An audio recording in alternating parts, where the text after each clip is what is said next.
Hello, welcome to Bucco Banter. My name is Fred Rosano, and this is Matthew Peasley, or is it Matt Peasley? Just Matt. Only Matthew when I'm in trouble. Oh, I know that. Welcome back to Bucco Banter. I'm Fred Rosano. And I'm Matt Peasley. Well, Matt, hello. Welcome again to Bucco Banter. I'm Fred Rosano. And I'm Matt Peasley. Well, Matt. Hello again, and welcome to Bucco Banter. I'm Matthew Peasley. And I'm Fred Rosano. Well, Fred, we're back. Welcome again to Bucco Banter, the trade edition. As usual, my name is Fred Rosano, and this is Matthew Peasley. And Matt. Welcome back to Bucco Banter.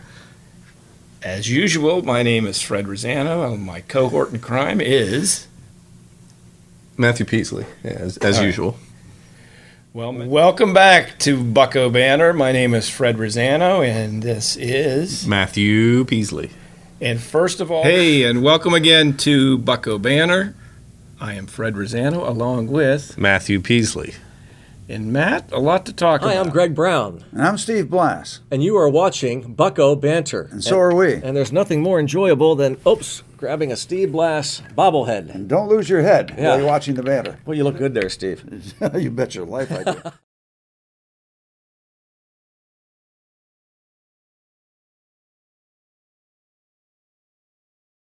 Hello, and welcome again to Bucco Banter. My name is Fred Rosano, along with Matthew Peasley. And Matt, we're about live from Studio 3, and then heavily edited for content, it's Bucco Banter. Introducing your hosts, originally from somewhere near Newcastle and now being a good husband and father when he's not running off by himself to PNC Park, it's Fred Rosano. A Pittsburgh Pirates fan since before he was born and still residing in his parents' basement when he's not sleeping in the Pirates clubhouse, it's Matthew Peasley. Finally, he may look like a piece of plastic on a stick, but he has a life of his own, and he's the real expert on Bucco Banter. It's Pirate Panda!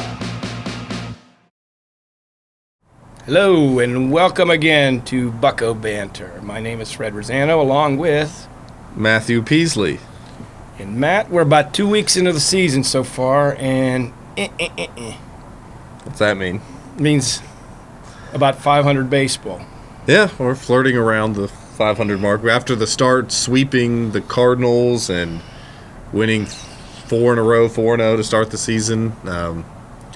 We thought we'd be in first place for the rest of the year, but it hasn't worked out that way. The Pirates slipped a little bit. Lost some games to the Tigers there, lost some games to the Reds, lost some games to the Brewers.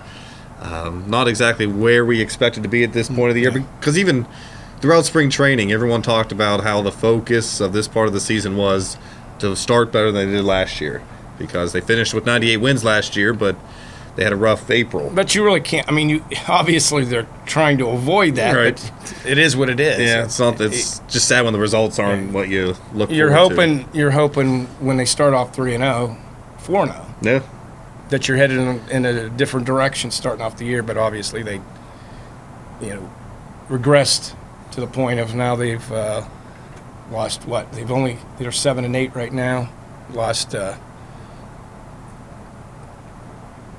Some games to the Brewers there. Some games to the Brewers. And starting off the Padres series. Losing, and those are the teams they should be beating, you would think. I know you're big into the fact that, it's a major league team. On any given day, But you got you think the Cubs are in a different class than the Brewers and the Padres. And with the way the Cubs have started the year with first place, now it's the Cubs that are. We're going to be chasing them. They're taking off like the Cardinals did the last 2 years. And it's nothing to get now. If this is the end of May, and they're still in this situation, then it started, time to get a little bit worried. But at this point, I mean, it's you're 2 weeks into the season. But you do see some things that you don't like. Basically, the starting pitching, some of the middle relief pitching, and although they're getting a ton of guys on base, they're not scoring a lot based on the guys that they're getting on base. Yeah. The pitching, everyone's kind of been roughed up a little bit. Cole hasn't pitched as... He literally was roughed up, almost got hit in the head. Yeah. You would, if he's going to be the ace of this team, you expect him to... You can't guarantee a win, but you expect him to be a dominant pitcher and give you 7 good innings, and just haven't got that out of him yet. And Juan Nicasio had a good start to start a bad this season. And then a pretty good start again. Yeah, really, and Jeff Locke, man.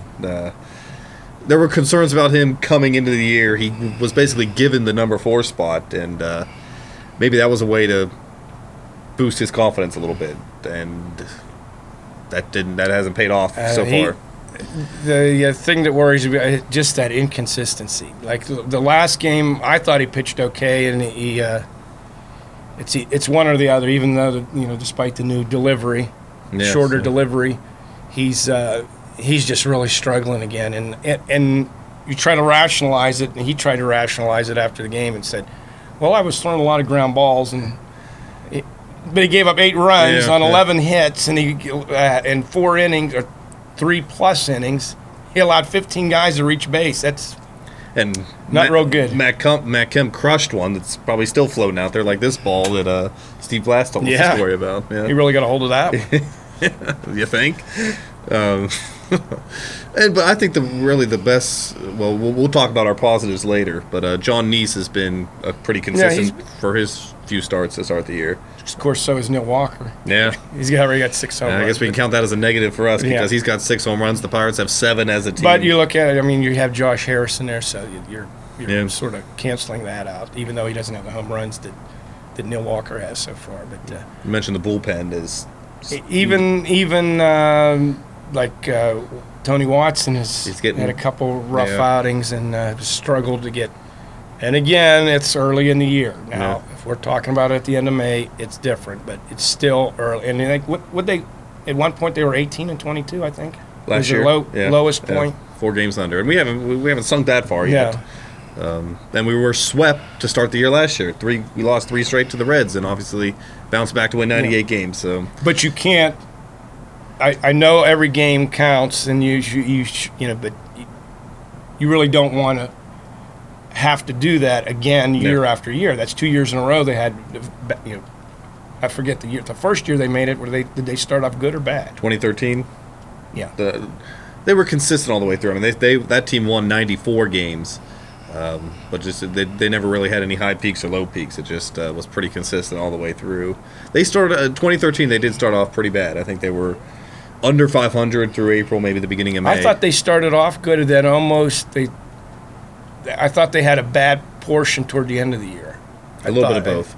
But in the first 2 years before that, Clinton Hurdle's first 2 years, they were in first place at the All-Star break, way above 500, but crashed and burned. So you think they've grown from that, and because even though Neil Walker's gone, Pedro Alvarez is gone, core players are still there and growing, and we filled in some pieces nicely, which we'll talk about in our second segment with the additions we've had. But the bottom line, you can't expect to continue if you start off slow to be able to do that every year. Mm-hmm. And if you look at the National League right now, you've got looks like the Nationals are going to be pretty solid. They should have been solid last year, and there's obviously the Mets came out of nowhere. They're not going to be running away from anybody, but you can't expect each year to come back and get to that point again.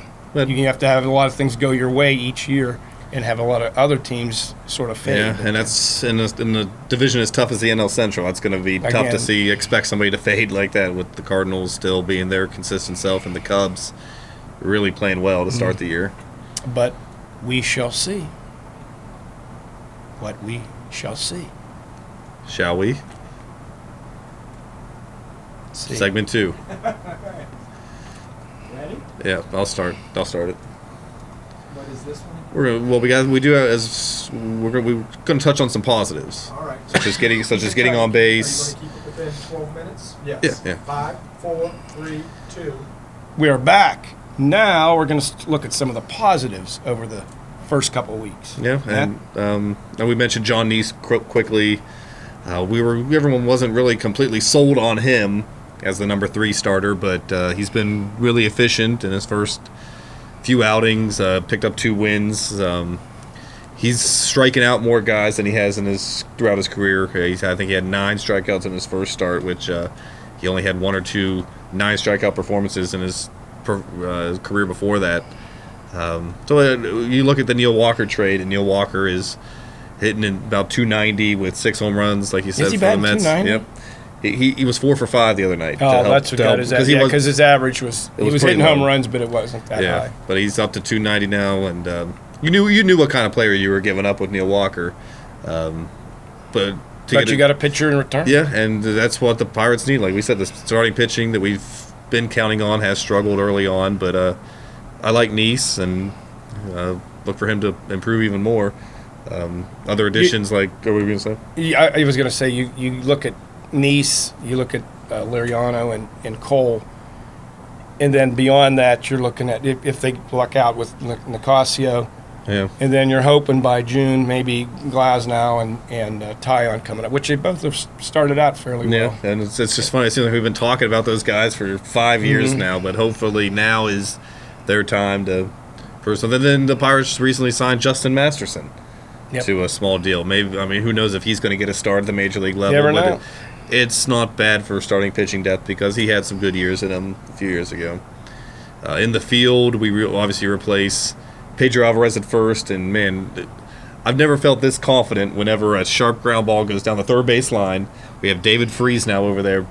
Get a nice eventually stop. Young Ogong. Yeah, hope when he comes back. And then John Jaso has been he's handled the tradition from the American League to the National League pretty well, and from catcher to first base. I like his defense. Yeah, he's done. Again, I hate to not rip on Pedro, but you don't wind up having that normally that difficult of a time going from third base to first base or catcher to first base. I mean, it's difficult and there are new things to learn, but we're seeing, is Jaso that great, or is it just that we're not used to seeing someone fill the position? I mean, Sean Rodriguez does a nice job there, but is it that he's doing so good, or we're so used to seeing Pedro do so bad? Right. But you're right. The defense has been pretty solid for the most part, all the way around. Freeze has done a good job at third. McJay Hayes showing range at second. And Mercer, which at second. Walker was criticized some because he didn't really have a much range there. Shortstop Mercer's done really well.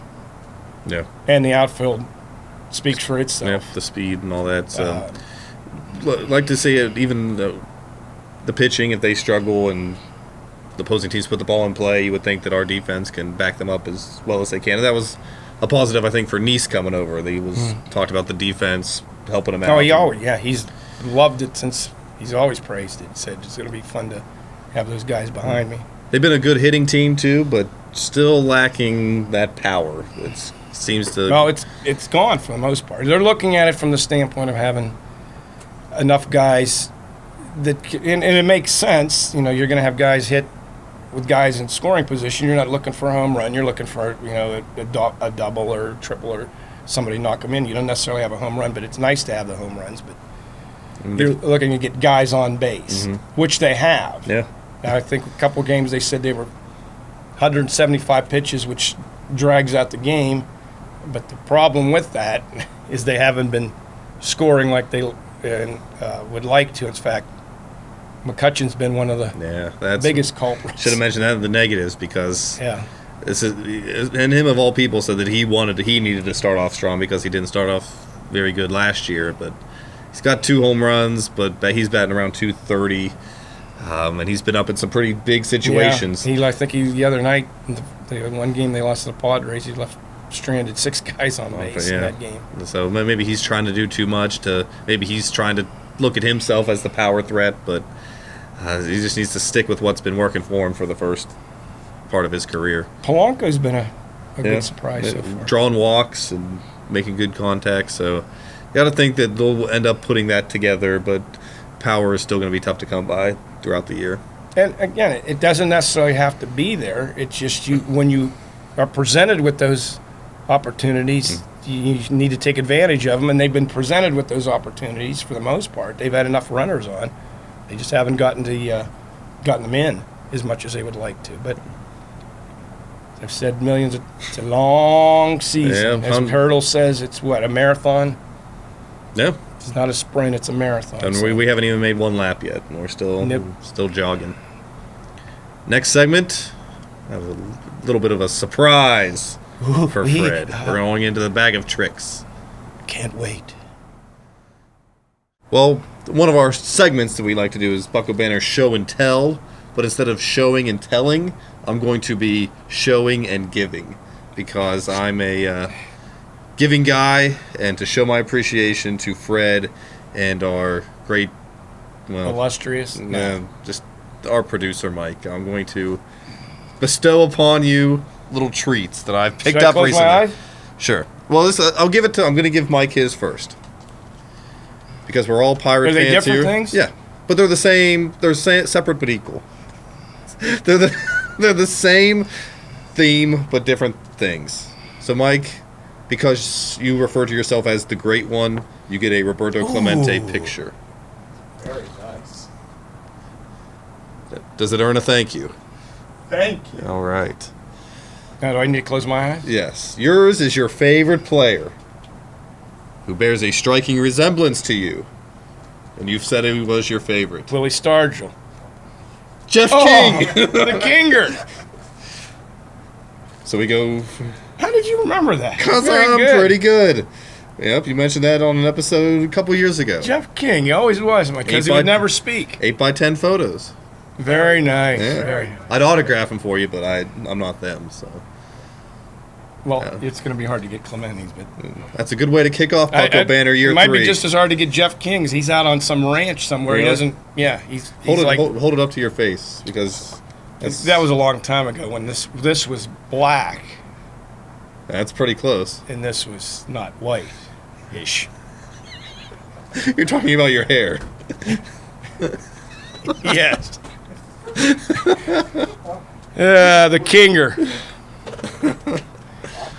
Man, I'm overcome by emotion. Thanks for watching, Bucco Banter. Drive home Thanks. safely.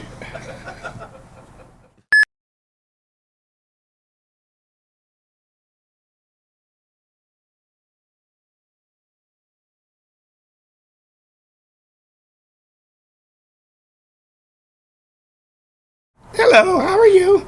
Very well, thank you. That'll be $7.95, please. Thank you. Credit or debit? Credit. Oops. I need to see your cardigan. But I'm wearing a t-shirt.